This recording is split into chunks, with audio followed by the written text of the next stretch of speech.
ay ca gars yi c'est dimanche dans la découverte tey dama dem ba Bayern Munich indi leen fa un jeune de 17 ans il s'appelle Karl Lennart c'est un numéro 10 de métier mais des joueurs excentrés aussi il est très technique man nag ay technicien rek laa leen di indil comme découverte ngeen bàyyi ko xel bu baax ay ca ñu jàll si info yi bu ñu ñëwee si xibaar yi li si gën a fës mooy le grand retour de Paul Pogba hier contre FC Rennes.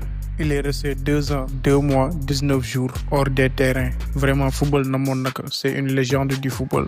J'ai hâte qu'il retrouve son vrai niveau. waaye nag durant la trêve internationale, Jude Bellingham a reçu des vagues de critiques auprès des spectateurs anglais. Après Bukayo Saka ak Marcus Rashford c'est au tour de Bellingham. Non seulement supporters anglais yi nee nañu warul football ci équipe bi waaye nee nañ Jude Bellingham dafa réew. Ancien international bi ñuy wax Ian Edward Wright il l'a défendu neen que les Anglais ne supportent pas des joueurs noirs s'imposer en équipe nationale Angleterre. li si sama xalaat mooy li racisme kese la waaye Angleterre boo fa génnee Bellingham Harry Kane dara desatu fa. ay ci kon ñu jàll ci match yi. On va démarrer en championnat Angleterre. Énième défaite du Liverpool FC pour un champion d'Angleterre en titre. te ces jours wàññeekuwul au contraire dafa yokk. ay Nottingham Forest nekk ci bas de tableau di la dóor ay 3-0 vraiment c'est humiliant. Défaite de Manchester City contre Newcastle 2-1. C'était un derby te les derbys ont leur réalité. Chelsea gagné na Burnley 2-0. bu ñu demee championnat Espagne c'était une confrontation Lamine Yamal Nico Williams. Lamine nag ba mu bàyyee gel bi ba léegi dafa gën a tàng. il commence à retrouver son vrai niveau mais Nico Williams day gën a chuter démb note 5-8 la am. En tout cas, Barça wal na Athletic Bilbao 4-0. Encore un match nul du Real Madrid face à Elche. Le Barça revient à 1 point du Real. Real tamit jéemuñu dara. En Serie A, match nul de la Juventus contre Fiorentina. ñoom nag temps yi Lac de Guiers moo laxasu seen ay mbir.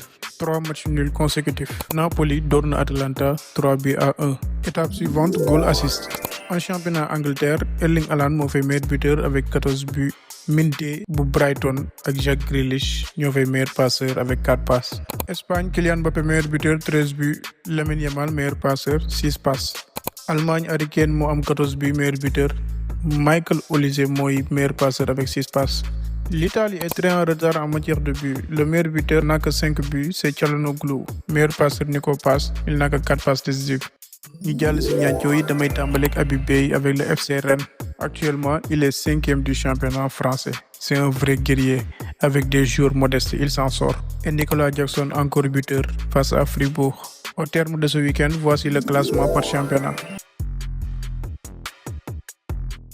Pour le héros du week-end, pour moi, c'est Michael Olise. Gars, je pense qu'on ne mesure même pas à quel point le jeune il est fort. Il est technique, mën na dugal, mën na passe. Gars, géwal rek lañ ko ëpp. On va terminer avec en dehors du football, on va parler lutte comme d'hab. Signature contrat franc Tapha Tine neen da koy Ishimata xawma expression boobu fu mu jugee mais en tout cas c'est un combat de poids lourd. Signature contrat bi aussi c'était très agréable. Combat yi neexi daal franc moo koy bëri jamono jii nii bu leen fàtte abonné les amis.